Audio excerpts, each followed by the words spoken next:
we're undergoing a soft coup, and the idea is to create a whole new set of laws and ignore the existing human rights laws and other laws under the pretext of pandemic preparedness and the biosecurity agenda. The WHO is developing through all its nations, but with the WHO Directorate in the United States in charge, a pandemic treaty and amendments to the existing international health regulations that will remove the human rights protections currently embedded in the IHRs, will enforce surveillance, censorship, get rid of freedom of speech, require governments to censor and only push a single narrative.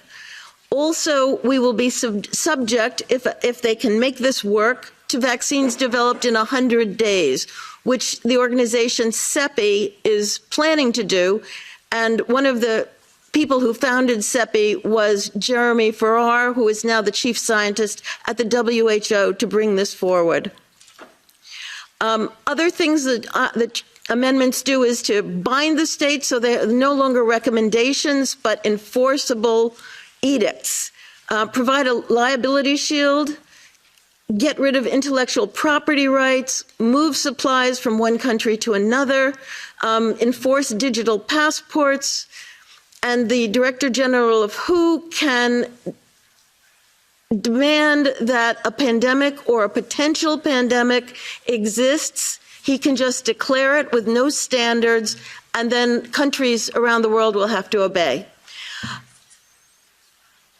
Also, the WHO will tell you what drugs you can and can't use in your nation once a pandemic is declared. Obviously, the budget will increase. One Health is another part of this. One Health is a concept that was created to enable the WHO, with these documents, to take over jurisdiction of everything in the world by saying that climate change, animals, plants, water systems, ecosystems are all central to health. Also embedded in this concept is a peculiar notion that humans are no longer of greater value than animals.